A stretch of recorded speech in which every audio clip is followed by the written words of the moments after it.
CBA 1 going from January the 11th to January the 26th. In yesterday's live call, we were having difficulties just with the live feed and that kind of thing. So we were asked to do a video on just explaining the CBA. Yesterday, I asked you to go through the 5 different files that were on your files on Teams. So just to explain where all of those are.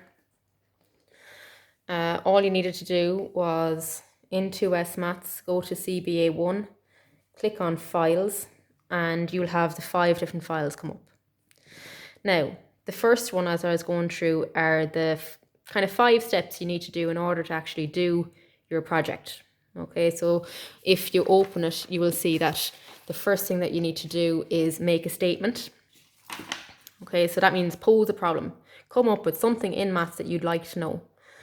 Some of you today were coming up with doing a bedroom renovation, which is fine. The only issue with it is this was one of the examples I gave you, and you could be affected in your grading of this because it is something that I've already told you is a possibility to do. So with that in mind, I had given you 2 different previous CBAs. One that was in line with expectations, which was that bedroom renovation, and the other one which was above expectations, which was the cheetah enclosure. So in coming up with the problem or the question that you're going to pose, with the first one, it was what would it cost to do a bedroom makeover? The problem with it was it didn't use enough maths in order to actually kind of solve the problem. It really only used a couple of bar charts that didn't really cross-reference different companies or that kind of thing that were charging different prices on items. It also was vague in the maths that it just used. It just used adding and subtracting, and that's where the issue lied with it. It wasn't dense enough in information. When it came to the cheetah enclosure, it was quite a good question. It was trying to work out, should Dublin Zoo invest in a cheetah enclosure for the zoo, or would it be worth their while or not? And it came up with kind of assumptions that they were expecting Dublin Zoo to first of all have the funds to do it, that they had the space necessary and that kind of thing. When it comes to coming up with a question, it can be so vast. There's so many different areas that you could go down through. For instance, you could figure out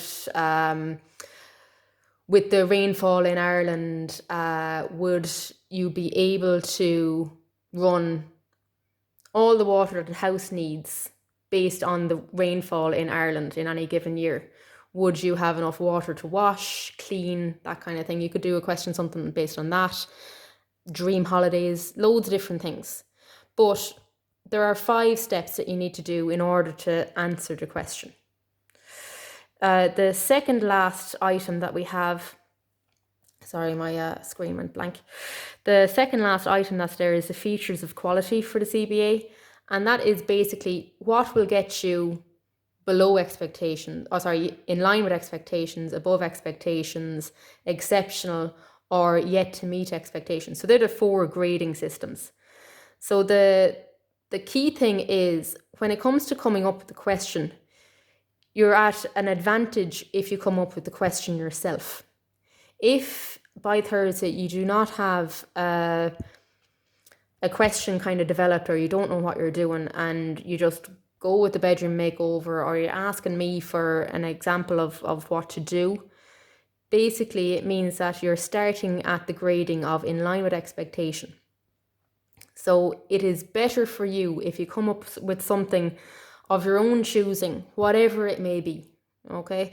And once you have that, put it in the chat directly to me so I can kind of once you have it in a chat, I can say yay or nay that it's a good idea, or maybe we might look at something slightly differently. And the sooner you do that, the easier that this will be.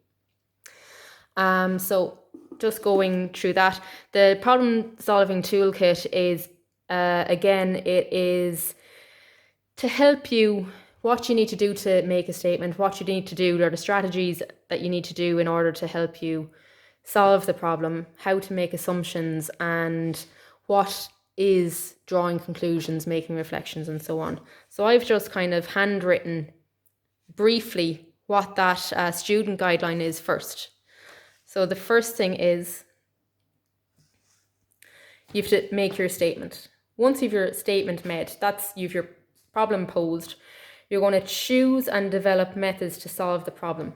But before you can do that, as you would have seen from the different examples, that you have to make assumptions, so things that are available to you that you're assuming to be true.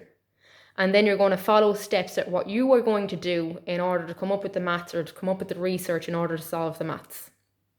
Okay, so step 3 is come up with your assumptions and justifications where appropriate. Next, part 4 is you're going to carry out your strategies, and these are the maths, and you're trying to use as much maths as possible. So it's not a matter of just adding, subtracting, dividing and multiplying. You need to bring in as much maths as you've learned from last year and this year to help you solve the problem. The more you do, the better it is. Okay, and it needs to be relevant as well. There's no point in just bringing in percentages because, oh, I know how to do percentages. It needs to be brought in relevant. There's no point in just bringing it in for the sake of bringing it in. So we have looked at fractions, probabilities, sets, percentages, area, volume, perimeter, geometry, statistics, and presenting data. So all of these things should help you to answer your question.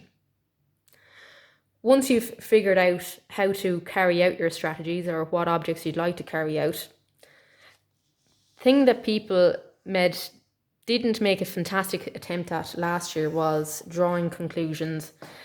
Most importantly, making reflections, identifying the strengths and weaknesses from the project. So like you might at the end of this realize that maybe you bit off more than you can chew. You couldn't actually research everything, that your question was too broad. So the important thing with this is that you aim low. I'm going to give the example of last year, some people tried to do the renovation of a whole house, whereas it's easier to do one room, it's more achievable. You're not repeating yourself, because if you were to do a whole house, each room would nearly require the same costings and you're just repeating yourself over and over and over again. And a whole building will take an awful amount longer to research and to do than just one room. So that's the first thing. So the conclusions are what you've kind of learned from it. If you've done too much, if you've done too little, if you didn't spend enough time on something. Make reflections. Again, these are the things that you've learned. The strengths and the weaknesses. The strengths could have been that you might have used like fantastic maths, you had a broad scale, or possibly the weaknesses that you didn't have enough maths in it, or that kind of thing. And you can have a look at the previous 2 examples to help you with this. The document needs to be 400 to 600 words in length. Now you will see from the 2 examples, one was handwritten, which is perfect, and you can handwrite it and take pictures of it and email it to me and all those different kind of things. Or you can type it, and again, that's completely acceptable. As you can see from some of the options or examples that you've been given, some of them had very little text actually written on each page, which is why the pages were there was quite a number of pages on it. You might have had 15 or 16 or 17 pages. I'm not asking you for 15 or 16 or 17 pages. I'm asking you for 400 to 600 words. And it's really the maths behind it. Okay, that's really important. The more maths and graphs and diagrams that you have in this, that's what you're